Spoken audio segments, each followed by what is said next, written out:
Hello everyone, welcome to another Rick's Picks. Today I'm going to be doing my review of the Masters of the Universe Origins figure, Mantenna. So without any further ado, let's get into it. Okay, so here's Mantenna in box. This Mantenna here is the universal Mantenna figure, as in the box is slightly different. So you do still have your standard red explosions, blue background, the Masters of the Universe logo, but it doesn't have a description under his name, and all the bubbles and everything are in multi-languages. So you have at least 3 different languages here.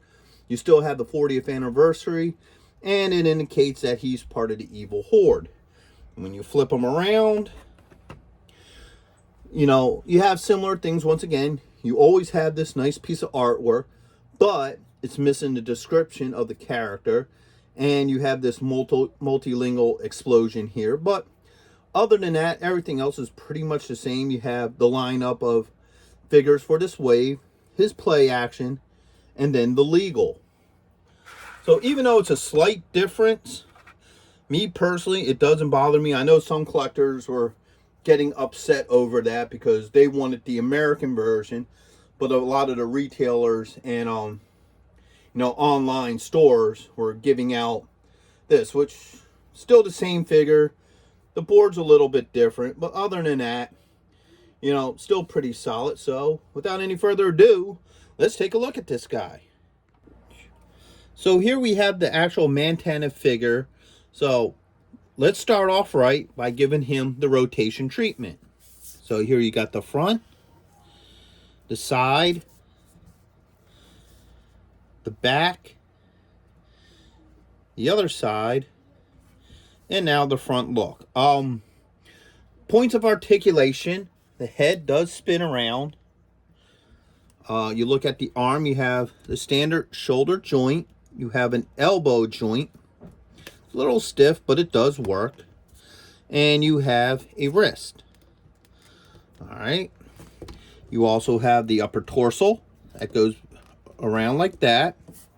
The legs, you have the upper thigh right here, a knee, so you have a knee joint right there. The top of the boot, there's a swivel there, and each leg also has an ankle joint. Now, one of the good things about this character is because he has so many legs, he is easier to stand. You don't need any kind of stands or foot pegs or anything for this particular figure. Now there are some distinct differences and what I consider improvements on this figure from the original. The original did have 4 legs, but what it was they combined them. So this leg and the back leg were combined into one leg, and this leg and the one behind it was combined. So it was really 2 legs designed to look like 4. So with this figure, they improved on it and actually gave him 4 legs, which I really dig. I really like about him. The other improvement is when you bring him around to the back, this lever here controls the eyes, which we'll get into in a minute. The original toy, the lever was down here, so you would have to push the lever up and down from the back, and it prevented his head from moving.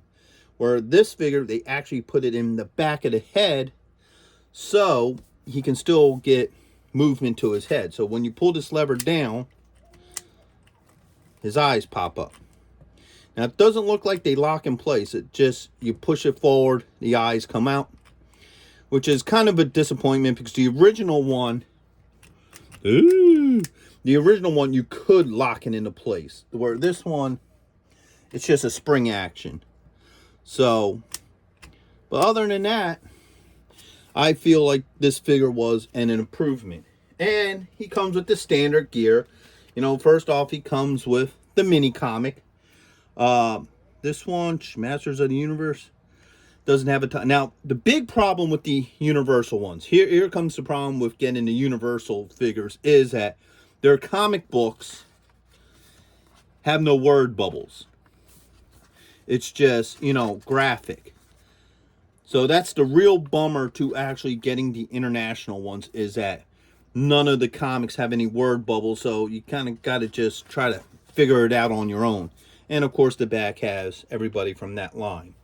So as a collector, that would probably be the biggest flaw to that particular, you know, wave of characters, that if you're getting the international, your comic books will not have word bubbles. And just like all the other Horde figures, he comes with the standard Horde Crossbow, which you just push the button there and it dislodges. That was a play action on that. And it just fits nicely on his wrist there. So that is my review of Mantenna. I hope you liked this review. If you did, please help support this channel by liking, subscribing, sharing, or hit that bell notice so you can get more of my videos. And if you want, leave a comment. So until the next one, have a good one. Later.